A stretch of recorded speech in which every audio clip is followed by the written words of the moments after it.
ادامه گفتارهای رادیوی فرهنگ.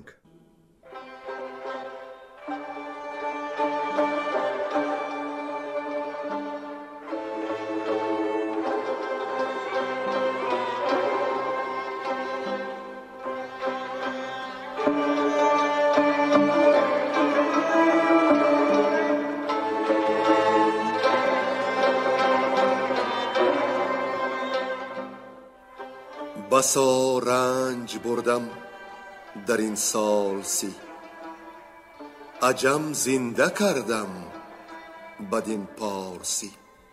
بسا رنج بردم در این سال سی، عجم زنده کردم بدین پارسی.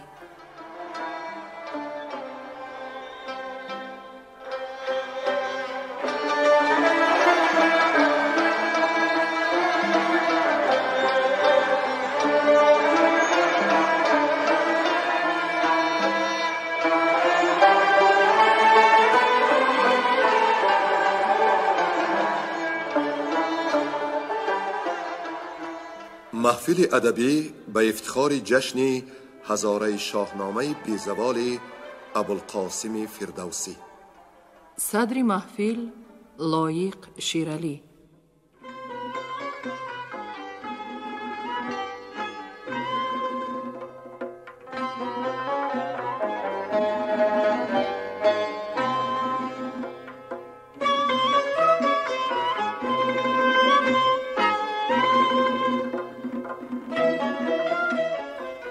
شنوندگان ارجمند یاد دارند که در گفتار پیشین اسفندیار نژاد رستم را نکوهش کرد. رستم در پاسخ نژاد و کردار خود را ستایش کرد و گفت که نیاکان اسفندیار را پادشاهی از نژاد ماست وگرنه کسی نام ایشان نمیدانست. همچنین در جواب اسفندیار نژاد خیش را ستایش کرد که تا سلم پوری فریدون می رسد و آتش زردشت را او افروخته است. در پاسخ رستم همه پهلوانی خود را ستایش کرد. سپس اسفندیار دست رستم را به چنگ آورد و افشرد، اما رستم از درد نپیچید.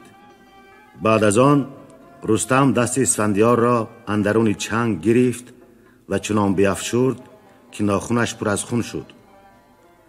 اسفندیار بخندید و به رستم گفت که امروز می بخور که فردا نوبت رزم است و من دستانت را ببندم و نزد شاه ببرم. رستم بخندید و گفت که از کارزار سیر خواهی آمد، چون من به دشت نبرد آیم مردانوار از کوه به آغوش بردارمت، پیش زال آرم و بر تخت عاج بنشانمت.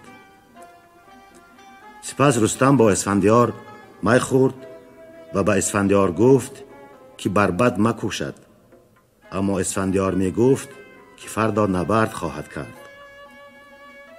باز هم رستم می گفت که اسفندیار جوانی نکند، اما اسفندیار می گفت که به دام افسون پیر فریبنده نخواهد فتاد و فردا جنگ را آماده باشد.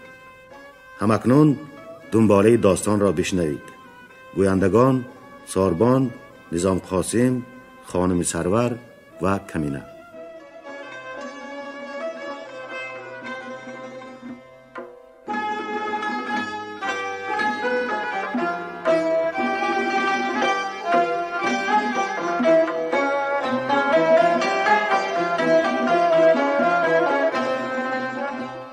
بازگشتن رستم به ایوان خود.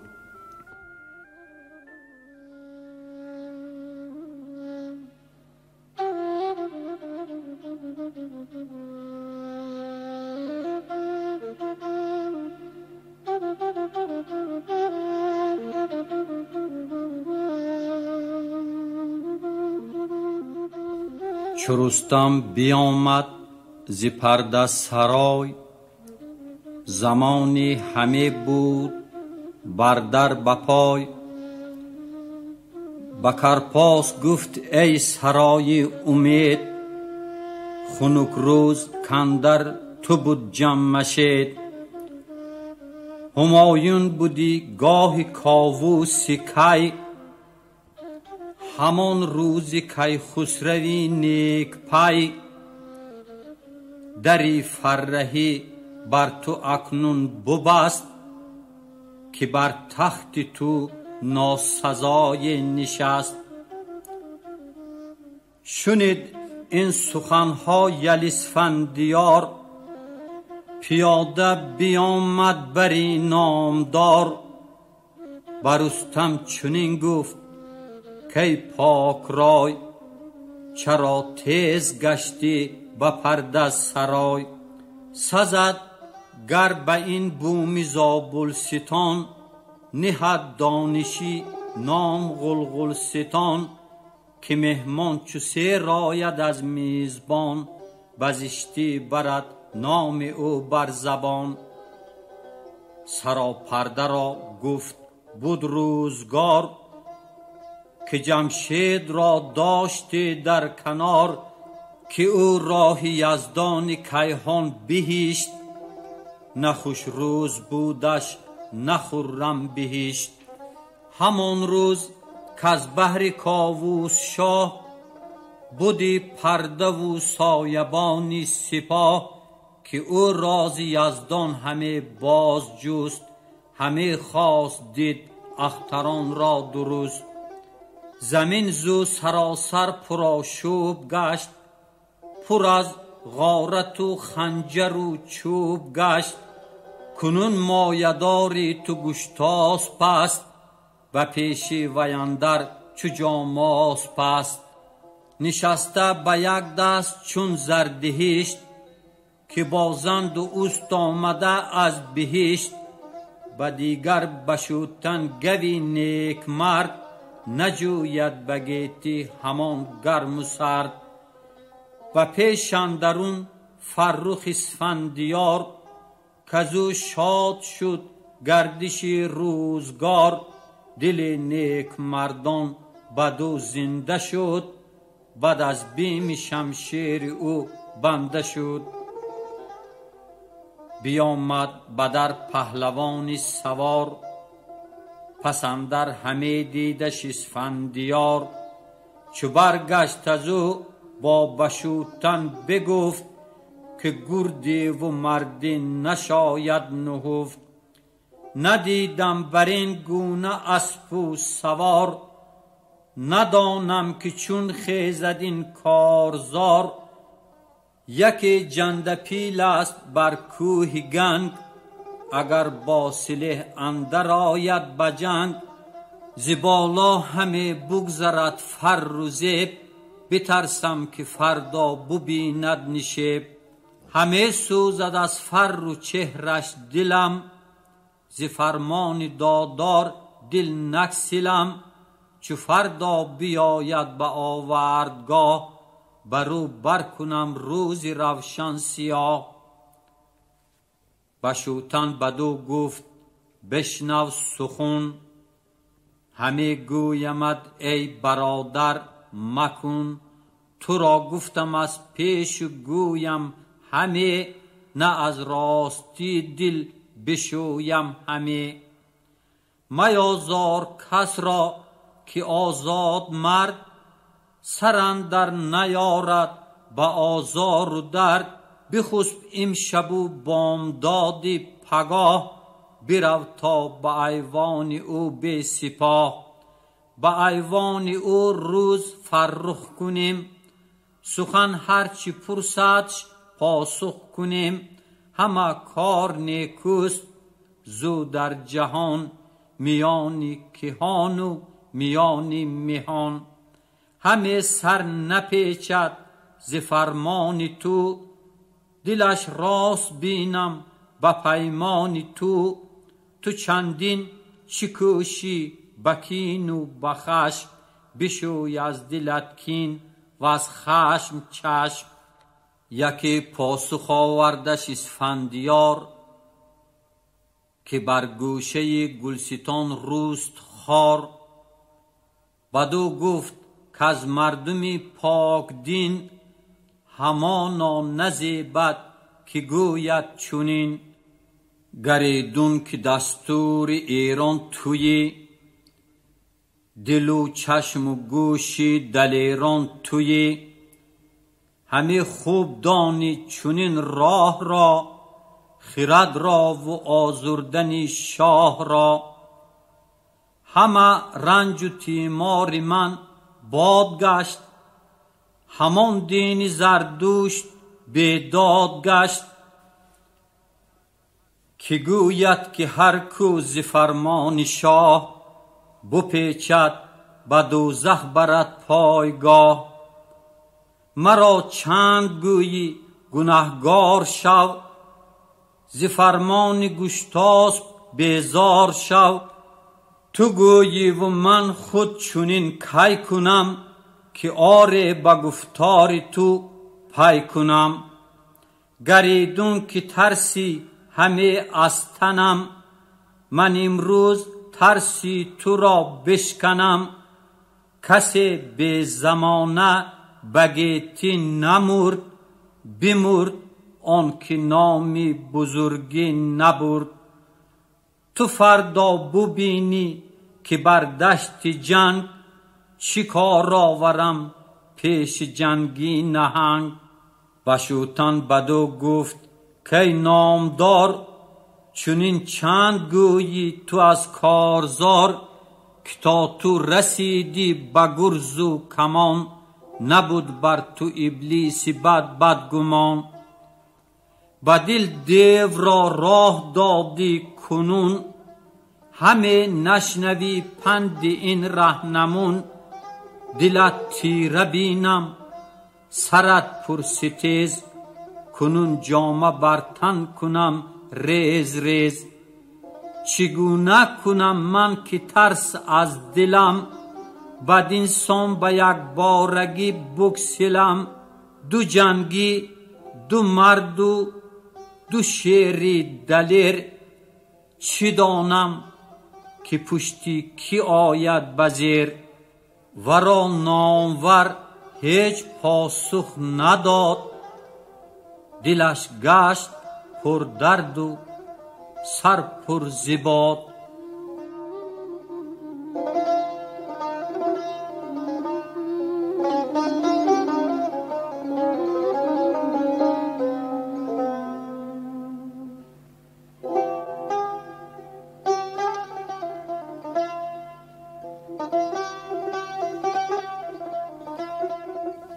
پند دادن زال رستم را.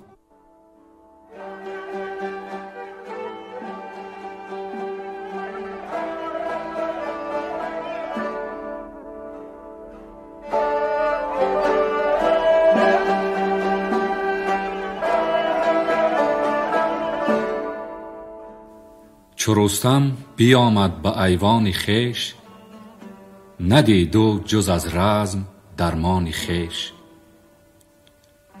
زواره بیامد به نزدیک اوی ورا دید تیره دل و زرد روی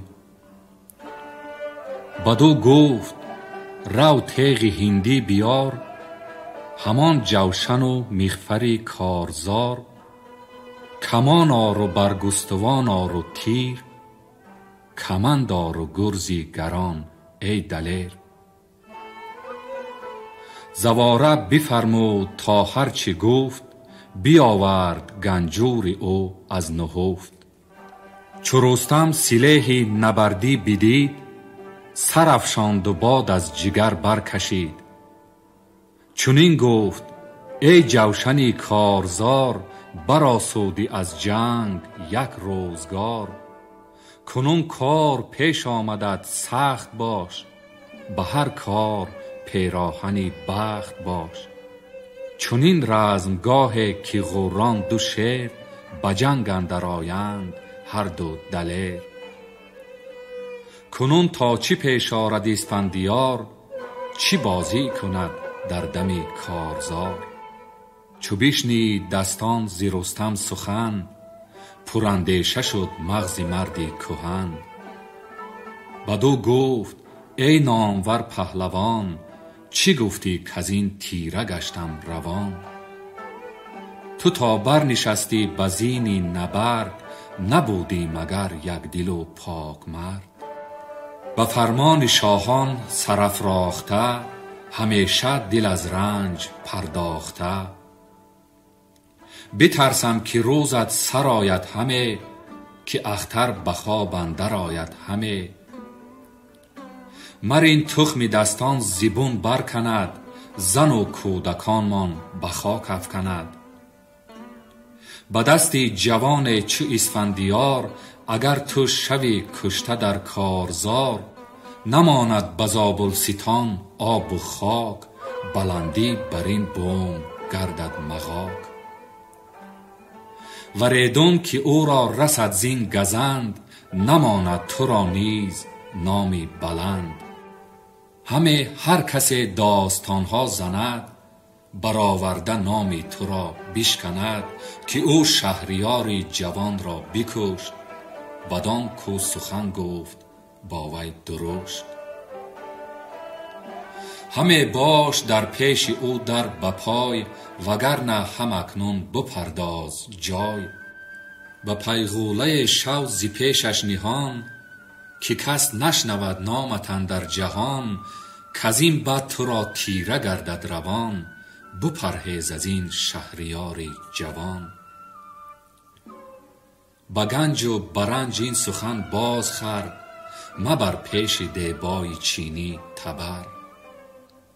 سپاهی ورا خلعت آرای نیز، وزو باز خر خویشتن را به چیز.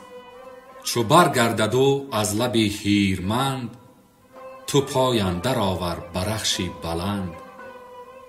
چو ایمن شوی بندگی کن به راه، بدان تا ببینی یکی روی شاه. چو بیند تو را کی کند کار بد، خود از شاه ایران بدی کی سزد. بدو گفت رستم که ای مرد پیر، سخنها بدین گونه آسان مگیر.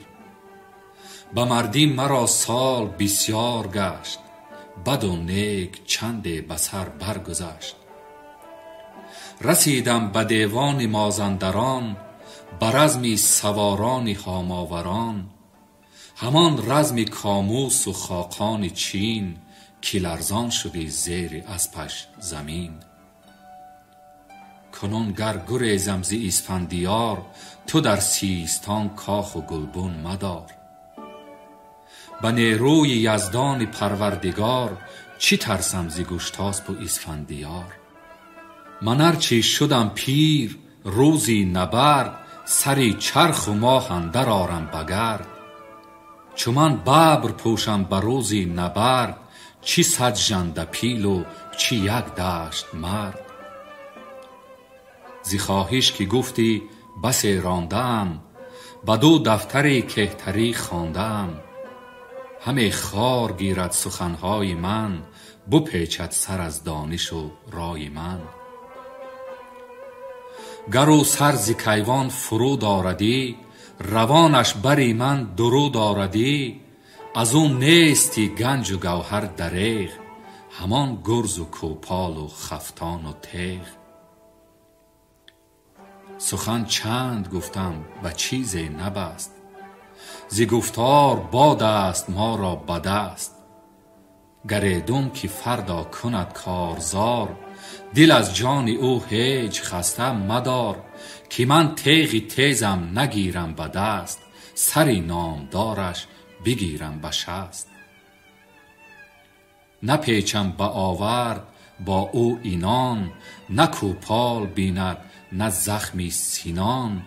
ببندم به آوردگه راه اوی، بگیرم به نیرو کمرگاه اوی. ز کوه به آغوش برگیرمش، به شاهی ز گشتاسپ بپذیرمش. بیارم نشانمش بر تخت ناز، وزان پس کشایم در گنج باز. چو مهمان ما بوده باشد 3 روز، چهارم چو از چرخ گیتی فروز. بیندازد آن چادری لاجورد، پدید آید این جام یاقوت زرد. سبک باز با او ببندم کمر، وزی در نهم سوی گشتاسپ سر. نشانمش بر نامور تختی عاج، نهم بر سرش بر دل افروز تاج. ببندم کمر پیش او بندوار، نجویم جز از کام اسفندیار. تو دانی که من پیش تختی قباد، به مردی چی کردم تو داری بیاد.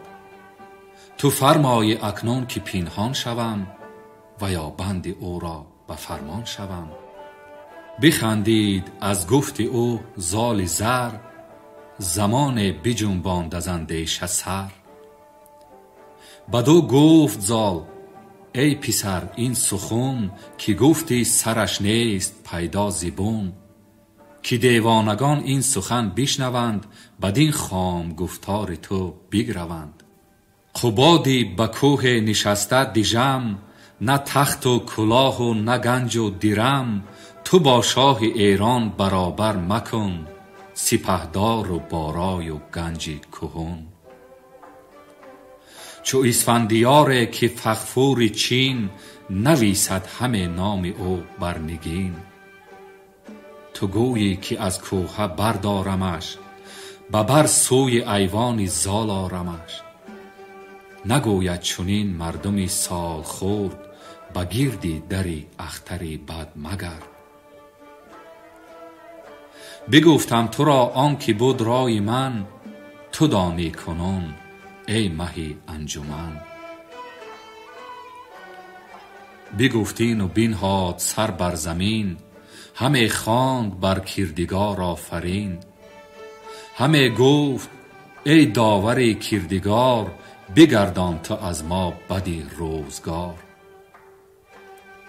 بدان گونه تا خور برآمد ز کوه، نیامد زبانش ز خواهش ستوه.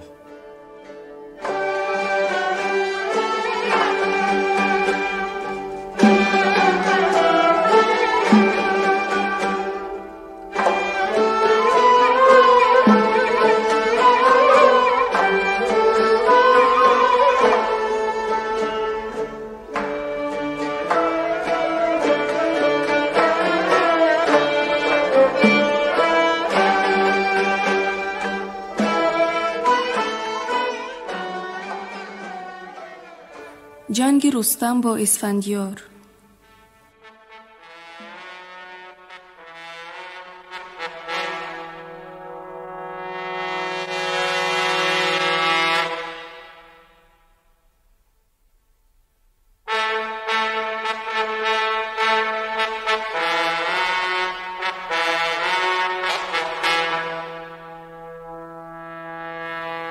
چو شد روز رستم بپوشید کبر، نگهبان تن کرد بر کبر ببر. کمندی به فتراک زین در ببست، بر آن باره پیل پیکر نشست. بفرمود تا شد زواره برش، فراوان سخن راند از لشکرش. بدو گفت رو لشکر آرای باش، بر آن کوهه ریگ بر پای باش.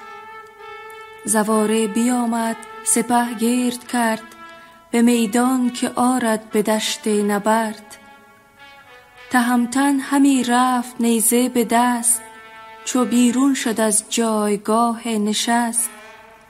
سپاهش برو خواندند آفرین، که بی تو مباد اسپ و کوپال و زین. همی رفت رستم زواره پسش، که او بود در پادشاهی کسش. بیامد چنین تا لب هیرمند، همه لب پر از باد و جانش نژند. سپه با برادر همین جا بماند، سوی لشکر شاه ایران براند. چنین گفت پس با زواره به راز، که من دست آن بدرگ دیو ساز. هم اکنون از این رزم کوته کنم، روان را سوی روشنی ره کنم. بترسم که با او بباید زدن، ندانم که از این پس چه شاید بودن. تو ایدر بمان و سپه را بدار، شوم تا چه پیش آورد روزگار. اگر تند یابمش همزان نشان، نخواهم ز زابلستان سرکشان. به تنها تن خویش جویم نبرد، ز لشکر نخواهم کسی رنجه کرد. کسی باشد از بخت پیروز و شاد، که باشد همیشه دلش پر ز داد. گذشت از بر رود و بالا گرفت، همی ماند از کار گیتی شگفت. خروشید و گفت ای یل اسفندیار، هم آوردت آمد برآرای کار.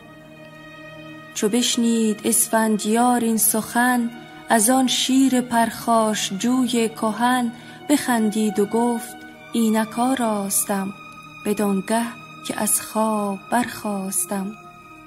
بفرمود تا جوشن و خود اوی، همان نیزه و گرزه گاوروی. ببردند و پوشید روشن برش، نهاد آن کلاه کیان بر سرش. بفرمود تا زین بر اسب سیاه، نهادند و بردند نزدیک شاه. چو اسب سیه دید پرخاش جوی، ز زور و ز مردی که بود اندروی. نهاد او بنی نیزه را بر زمین، ز روی زمین اندر آمد به زین. به سان پلنگی که بر پشت گور نشیند، برانگیزد از گور شور. سپاهش شگفتی فرو ماندند، بر آن نامور آفرین خواندند. همی شد چو نزد تهمتن رسید، مر او را بر آن باره تنها بدید. پس از بارگی با بشوتن بگفت، که ما را نباید بدو یار و جفت. چو تنهاست ما نیز تنها شویم، ز پستی بر آن تند بالا شویم. بدان گونه رفتند هر دو به رزم، که گفتی که اندر جهان نیست بزم. چو گشتند نزدیک پیر و جوان، دو شیر سرافراز و دو پهلوان. خروش آمد از باره هر دو مرد، تو گفتی بدرید دشت نبرد. چنین گفت رستم به آواز سخت، که ای شاه شادان دل و نیک بخت. بدین گونه مستیز و تندی مکوش، به داننده بگشای یک بار گوش. اگر جنگ خواهی و خون ریختن، بدین سان تکاپوی و آویختن. بگو تا سوار آورم زابلی، که باشند با جوشن کابلی. تو ایرانیان را بفرمای نیز، که تا گوهر آید پدید از پشیز. بدین رزمگهشان به جنگ آوریم، خودی در زمانی درنگ آوریم. بباشد به کام تو خون ریختن، بر این گونه سختی برآویختن. چنین پاسخ آوردش اسفندیار، که چندین چه گویی همی نابکار. از ایوان به شبگیر برخاستی، از آن تند بالا مرا خواستی. چرا ساختی بر من اکنون فریب، همانا بدیدی به تنگی نشیب. چه باید مرا جنگ زابلستان، همان جنگ ایران و کابلستان. مبادا چنین هرگز آیین من، سزا نیست این کار در دین من. که ایرانیان را به کشتن دهیم، خود اندر جهان تاج بر سر نهیم. منم پیش هرگه که جنگ آیدم، اگر پیش جنگی پلنگ آیدم. تو را گر همه یار باید بیار، مرا یار هرگز نیاید به کار. مرا یار در جنگ یزدان بود، سر و کار با بخت خندان بود. توی جنگجو و منم جنگ خواه، بگردیم با یکدیگر بی سپاه. ببینیم تا اسب اسفندیار، سوی آخر آید همه بی سوار. و یا باره رستم جنگجوی، به ایوان نهد بی خداوند روی. نهادند پیمان دو جنگی، که کس نباشد در آن جنگ فریاد رس. فراوان به نیزه برآویختند، همی خون ز جوشن فرو ریختند. چنین تا سنانها به هم برشکست، به شمشیر بردند ناچار دست. به آورد گردن برافراختند، چپ و راست هر سو همی تاختند. ز نیروی گردان و زخم سران، شکسته شد آن تیغ‌های گران. برافراختند آن زمان یال را، ز زین برکشیدند کوپال را. همی ریختند اندر آورد گرز، چو سنگ اندر آید ز بالای برز. چو شیر ژیان هر دو آشوفتند، از آن زخم اندامها کوفتند. هم از دسته بشکسته گرز گران، فرو ماند از کار دست سران. گرفتند از آن پس دوال کمر، دو اسب تکاور برآورده پر. یکی بود به دست یل اسفندیار، دگر بود به دست گو نامدار. به نیرو کشیدند زی خویشتن، دو گرد سرافراز و دو پیلتن. همی زور کرد این بران آن برین، نجنبید یک شیر از پشت زین. پراکنده گشتند از آوردگاه، غمی گشته گردان و اسبان تباه. کف اندر دهانشان شده خون و خاک، همه کبر و برگستوان چاک چاک.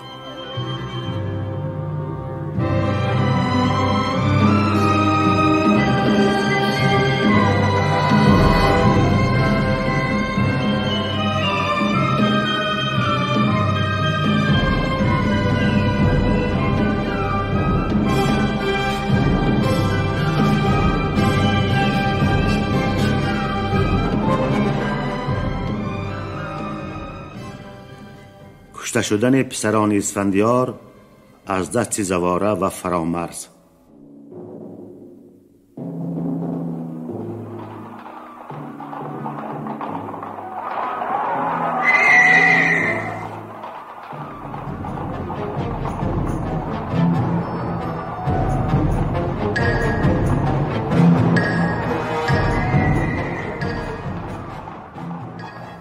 بدانگه که جنگ یلان شد دراز، همی دیر شد رستم زال باز. زواره بیاورد از آن سو سپاه، یکی لشکری داغ دل کینه خواه. به ایرانیان گفت رستم کجاست، بدین روز خاموش بودن چراست. شما سوی رستم به جنگ آمدید، خرامان به کام نهنگ آمدید. همه دست رستم بخواهید بست، بر این رزمگاه بر نشاید نشست. زواره به دشنام لب برکشاد، همی کرد گفتار ناخوب یاد. برآشفت از آن پور اسفندیار، سواری بود اسپ افکن و نامدار. جوانی که نوشازرش بود نام، سرافراز آن لشکر و شادکام. برآشفت با سگزی آن نامدار، زبان را به دشنام بگشاد خار. چنین گفت که سگزی بی خرد، ندانی که هر کس که دین پرورد. به مردی بیندازد از خود منیش، به فرمان شاهان کند پروریش. نفرمود ما را یل اسفندیار، چنین با سگان ساختن کارزار. کی پیچد سر از رای و فرمان اوی، کی آرد گذشتن ز پیمان اوی. کنون ار شما نادرستی کنید، و جنگ اندرون پیش دستی کنید. ببینید یک بار جنگاوران، به تیغ و سنان و به گرزی گران. زواره بفرمود کاندر نهید، سران را ز خون تاج بر سر نهید. زواره بیامد ز پشت سپاه، دهاده برآمد ز آوردگاه. بکشتند ز ایرانیان بیشمار، چون نوشازر دید برساخت کار. سمندی سرافراز را برنشست، بیامد یکی تیغ هندی به دست. و از آن سو یکی گرد لشکر پناه، بیامد که بود سرفراز سپاه، که آن نامور بود الوای نام، سرافراز و اسپافکن و شادکام. چو از دور نوشازر او را بدید، بزد دست و تیغ از میان برکشید. برآورد یک زخم زد بر سرش، زباره به خاک اندر آمد برش. زواره برانگیخت اسپی نبرد، بشد نزد نوشازر آواز کرد، که او را فکندی کنون پای دار، که الوای را من نخوانم سوار. زواره یکی نیزه زد بر سرش، به خاک اندر آمد همانگه برش. چون نوشازر نامور کشته شد، سپه را همه روز برگشته شد. برادرش گریان و دل پرخروش، جوانی که بود نام او مهرنوش. غمی شد دل مرد شمشیر زن، برانگیخت آن باره پیلتن. برفت از میان سپه پیش صف، ز درد جگر بر لب آورده کف. و آن سو فرامرز چون پیل مست، بیامد یکی تیغ هندی به دست. برآویخت با نامور مهرنوش، دروی از لشکر برآمد خروش. گرامی دو پرخاش جوی جوان، یکی شاهزاده یکی پهلوان. چو شیران جنگی برآشوفتند، همی تیغ بر یکدیگر کوفتند. به آوردگه تیز شد مهرنوش، نبودش همی با فرامرز توش. یکی تیغ یازید کو را زند، سر نامدارش به خاک افکند. بزد تیغ بر گردن اسب خویش، سری باد پای اندر آمد به پیش. فرامرز کردش پیاده تباه، ز خون لعل شد خاک آوردگاه. چو بهمن برادرش را کشته دید، زمین زیر او چون گل آغشته دید. بیامد به نزدیک اسفندیار، به جایی که بود آتش کارزار. بدو گفت که باب روشن روان، سپاهی به جنگ آمد از سگزیان. دو پوری تو نوشازر و مهرنوش، به زاری به سگزی سپردند هوش. تو اندر نبردی و ما پر ز درد، جوانان و کیزادگان زیر گرد. بر این تخمه بر ننگ تا جاودان، بماند ذکردار نابخردان. دل مرد بیدار شد پر ز خشم، پر از باد لبها پر از آب چشم. بر رستم چنین گفت کی دیوزاد، چرا گشتی از راه آیین و داد؟ نگفتی که لشکر نیارم به جنگ، تو را نیست آرایش و نام و ننگ. نداری ز من شرم و از کردگار، نترسی که پرسد به روز شمار. ندانی که مردان پیمان شکن، ستوده نباشند در انجمن. دو سگزی دو پوری مرا کشتند، و آن خیرگی هم نبرگشتند. چو بشنید رستم غمی گشت سخت، بلرزید بر سان شاخ درخت. و جان و سر شاه سوگند خورد، به خورشید و شمشیر و دشتی نبرد. که این جنگ هرگز نفرمودم، کسی را که این کرد نستودم. ببندم دو دستی برادر کنون، که او بود اندر بدی رهنمون. فرامرز را نیز بسته دو دست، بیارم بری شاه یزدان پرست. بکینی گرانمایگانشان بکش، مشوران بر این کار بیهوده هوش. چنین گفت با رستم اسفندیار، که بر خون طاووس اگر خون مار بریزیم. ناخوب و ناخوش بود، نه آیین شاهان سرکش بود. تو ای بدنشان چاره خویش ساز، که آمد زمانت به تنگی فراز. تنی رخش با هر دو رانت به تیر، برآمیزم اکنون چو با آب شیر. بدان تا کس از بندگان زین سپس، نریزند خون خداوندی کس. اگر زنده باشی ببندمت چنگ، به نزدیک شاهت برم بیدرنگ.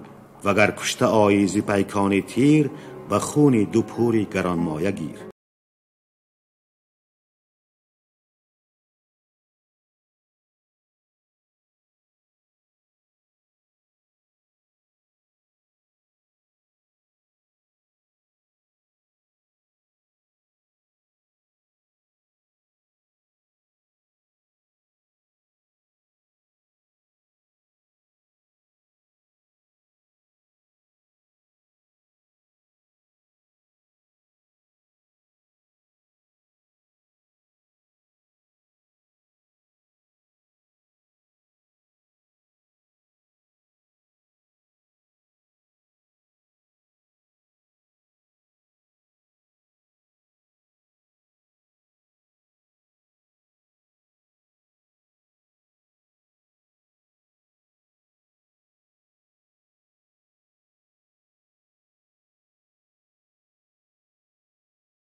شما محفل ادبی را به افتخار جشن هزاره شاهنامه بیزوال ابوالقاسم فردوسی شنیدید. انجام گفتار ادبی